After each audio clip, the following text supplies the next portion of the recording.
कमी तेलातील असं हे छान रसरशीत लोणचं.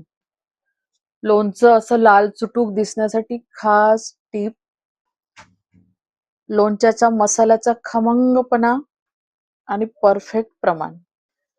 लोणचं चवीला एक नंबर तयार होतं आणि वर्षभर लोणचं चांगलं राहतं. त्याला बुरशी वगैरे अजिबात येत नाही.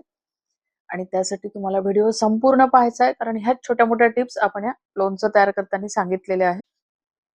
लोणच्यामध्ये नेहमीच्याच मसाल्याचा वापर केलेला आहे, पण लोणचं चवीला एक नंबर तयार होतं.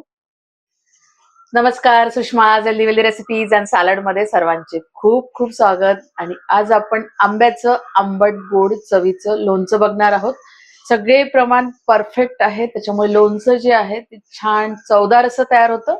रेसिपी बघूया, पण त्याआधी जर तुम्ही माझ्या चॅनलवरती नवीन असाल किंवा अजूनही माझ्या चॅनल सबस्क्राईब केलं नसेल तर प्लीज चॅनलला सबस्क्राईब करा. रेसिपी आवडली तर जास्तीत जास्त लाईक करा, शेअर करा. तसेच बेल आयकॉनला पण क्लिक करा, जेणेकरून माझ्या नवीन व्हिडिओची नोटिफिकेशन पहिल्यांदा तुम्हाला येतील. रेसिपीला एक लाईक नक्की द्या आणि चला रेसिपी बघूया. इथे मी 1 किलो लाडवा आंबा घेतलेला आहे. आकाराने थोडा छोटा आहे आणि हे चांगले आंबे आहे. वरती असं जरी सालं तुम्हाला थोडे स्पॉटेड दिसत असेल, पण ते तसेच होते मार्केटमध्ये विकायला. आणि आपण जेव्हा 1 किलो घेतो ना, तेव्हा एक्झॅक्ट 1 किलो नसतो. हा 100 ग्रॅम जरा जास्तच आहे 1 किलोपेक्षा. मी अर्धा तास पाण्यात टाकून घेतलेलं याला आणि पाण्याच्या बाहेर काढून घ्यायचं आणि चांगलं कोरडं करून घ्यायचं. आंबे चांगले कोरडे झाले की ह्या पाठीमागच्या नख्या ज्या आहेत त्या काढून टाकायच्या आंब्याच्या आणि आपण याच्या फोडी करून घेऊ. तर याच्या फोडी ज्या आहे तुम्हाला कशा आवडतात तशा पद्धतीने तुम्ही करा. कोणाकोणाला छोट्या छोट्या फोडी आवडतात, कोणाकोणाला मोठ्या, पण मीडियम साईजच्या करून घ्यायच्या म्हणजे बरी राहते फोड. तर मी या साईजच्या अशा फोडी करणार आहे. खूप छोट्याही नाही आणि खूप मोठ्याही नाही, अशा पद्धतीच्या. कोई असतात ना, ह्या कोई तुम्ही वापरू शकता. या कोयांचं तुम्ही थोडंसं वाफवून घेऊन याचं शरबत तयार करू शकता किंवा पन्ह बनवू शकता किंवा कढी बनवू शकता.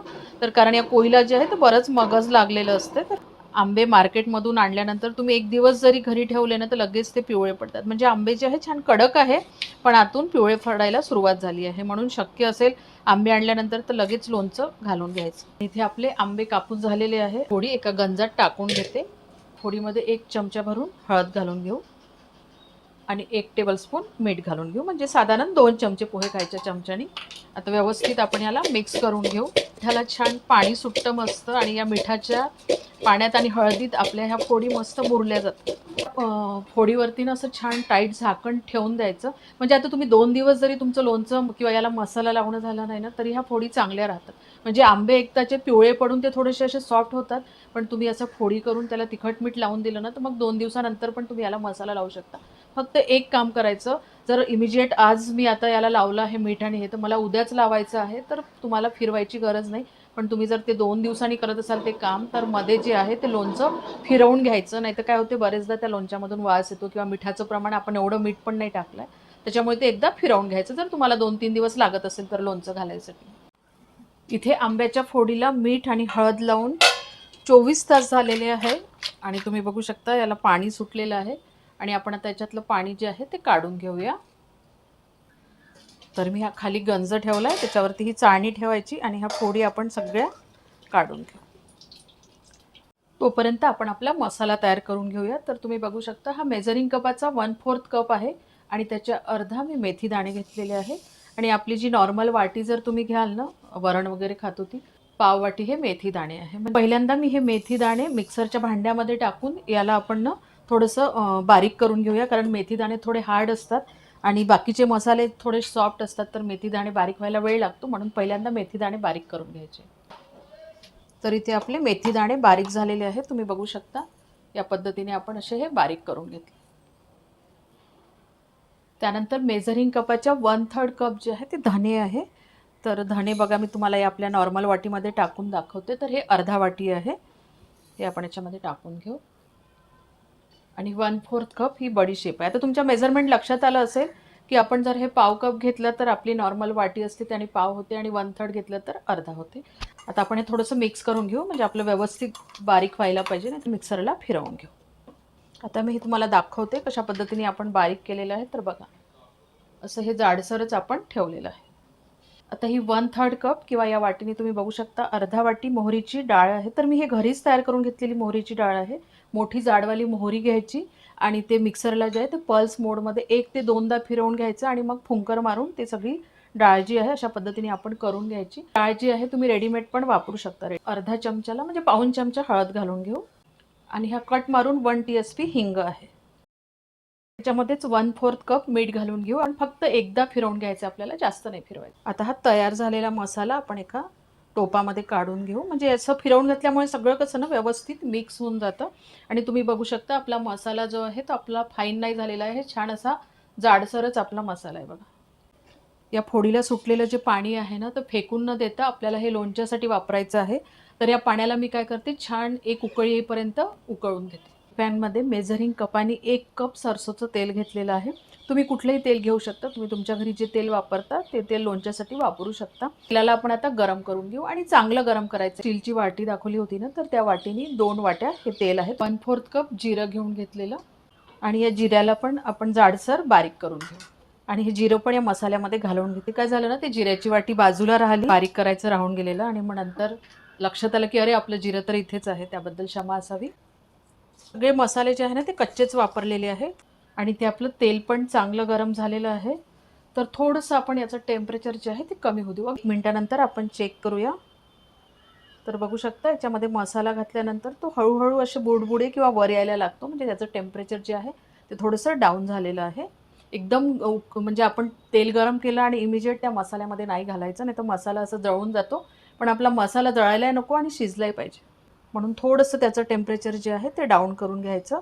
आता आपण हे संपूर्ण तेल जे आहे या मसाल्यामध्ये टाकून घेऊ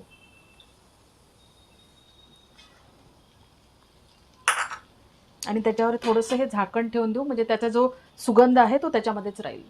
1 ते 2 मिनिट आपण असंच हे झाकून राहू देऊ. बघूया आपण चेक करून. हे गरम आहे त्याच्यामुळे थोडंसं पकडनी तुम्ही पकडा किंवा कपड्याने पकडा. आपण एकदा हे आता सगळं मिक्स करून घेऊ. म्हणजे आपला हळूहळू जो मसाला आहे ना या गरम तेलामध्ये शिजून जातो. छान सुगंध येतो या मसाल्याचा आणि तेलाचं टेम्परेचर जे आहे ते अजून थोडं कमी झालं तर आता आपण याच्यामध्ये मिरची पावडर घालून घेऊ. म्हणजे आपलं काय होईल की लोणचं आपलं छान लाल चुटूक दिसेल असं आणि मिरची पावडर जळणार नाही आपलं. म्हणून याच प्रोसिजरने हे करून घ्यायचं आणि मसाला पण याच पद्धतीने आपल्याला दळून घ्यायचा आहे. तर इथे मी 4 टीस्पून जे आहे ते काश्मीरी मिरचीचं पावडर घेतलं आहे, ज्याच्यामुळे लोणच्याचा रंग खूप छान येतो आणि 2 टीस्पून जे आहे ते आपलं साधारण तिखटवालं मिरची पावडर आहे. तुम्ही याच्याऐवजी तुम्हाला थोडंसं स्पायसी लोणचं पाहिजे असेल तर तुम्ही तिखट मिरची पावडर खात असेल तर तेही वापरू शकता. तर तेल गरम असल्यामुळे आता हे मिरची पावडर आपलं जळणार तर नाही पण छान या तेलामध्ये शिजेल. मसाल्याला पूर्णपणे आपल्याला थंड होऊ द्यायचं आहे. पाणी ठेवलं होतं ना उकळायला, ज्या लोणच्यातून आपल्या निघालं होतं लोणच्याच्या फोडीतून, तर ते पण आपल्याला पूर्णपणे थंड होऊ द्यायचं आहे. मी छान त्याला 1-2 चांगल्या उकळ्या येऊ दिल्या. त्याच्यामुळे काय होते आपल्या लोणच्याला ओलसरपणा राहतो, कोरडं पडत नाही लोणचं. म्हणून आता हे व्यवस्थित मिक्स झालेलं आहे. आपण याला पूर्णपणे थंड होऊ देऊ. बघा चटचट असा आवाज येतो त्याच्यामधून. मसाला मिक्स करायसाठी ह्या लोणच्याच्या फोडी या टोपामध्ये काढून घेते. इथे मी 150 ग्राम गूळ घेऊन घेतलेला आहे. तर गुळाला फोडून घेतलं. गूळ जो आहे तुम्ही तुमच्या आवडीनुसार घालू शकता किंवा तुम्हाला नको असेल तर नका टाकू गूळ. लोणचं बनवत आहे ते आंबट गोड चवीचं लोणचं राहणार आहे, म्हणून मी गूळ घालून घेतलेला.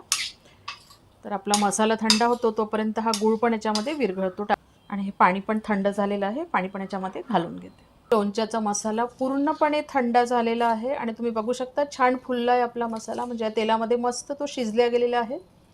आणि इथे मसाल्याचं प्रमाण तुम्ही थोडंसं कमी करू शकता तुम्हाला पाहिजे असेल तर, पण मी जे घेतलं आहे ते प्रॉपर आहे. कारण मसाला जो आहे तो मसालाच आपण लोणच्यातला जास्त खातो किंवा वेगवेगळ्या ठिकाणी त्याचा वापर करतो. आणि तुम्ही बघू शकता या फोडीला पण छान पाणी सुटलेलं आहे. म्हणजे आपण जे गूळ घातला होता ना, तर गूळ जो आहे तो हळूहळू विरघळतो आहे. थंड झालेला मसाला आपण या फोडीमध्ये टाकून घेऊया. पण एक लक्षात ठेवायचं, आपलं लोणचं टिकवायचं असेल तर मिठाचं प्रमाण परफेक्ट झालं पाहिजे लोणच्यामध्ये. म्हणून मीठ टाकल्यानंतरही थोडंसं चाखून बघायचं लोणचं. इन केस तुम्हाला असं वाटलं की मिठाचं प्रमाण थोडंसं कमी आहे तर तुम्ही केव्हाही मीठ त्याच्यामध्ये घालू शकता. आणि आता आपण हे मिक्स करून घेऊया. आणि हे लोणचं तुम्ही जेवढे दिवस राहील तेवढे दिवस चांगलं राहतं. म्हणजे वर्षभर 2 वर्ष हे लोणचं चांगलं राहतं, खराब होत नाही. फक्त एक काळजी घ्यायची, मध्ये मध्ये लोणच्याला फिरवत राहायचं. असं नाही की आज लोणचं घालून घेतलं आणि झालं काम, असं नाही. म्हणजे 8-10 दिवस तर कंटिन्यू रोज बघायचं लोणच्याला, फिरवत राहायचं, खालीवर करत राहायचं. लोणचं ना मी लगेचच आता भरणीमध्ये भरून नाही ठेवणार आहे, कारण याच्यामधला बराच गूळ जे आहे ते विरघळायचा होता. तर एक रात्रभर हे असंच ठेवलं ना झाकून, तर आपला संपूर्ण गूळ जो आहे तो विरघळून जातो. कारण मग एकदा भरणीत भरलं ना तर आपल्याला व्यवस्थित तो फिरवता नाही येत आणि गूळ मग तसाच राहतो. लोणचं जे आहे ना अगदी खायला रेडी आहे, म्हणजे तुम्ही घातल्याबरोबर लगेच खाऊ शकता. हे गूळ विरघळण्यासाठी आपण रात्रभर लोणचं तसंच ठेवलं होतं आणि तुम्ही बघू शकता मस्त रसरशीत असं आपलं लोणचं झालेलं आहे. तसं अधूनमधून हे लोणचं फिरवत राहायचं आणि आपण आता एका स्वच्छ साफ करून घेतलेल्या, धुवून घेतलेल्या, चांगलं कोरडं करून घेतलेल्या, वाटलंच तर उन्हात ठेवून वाळवून घ्या, अशा बरणीमध्ये आपण हे भरून घ्या.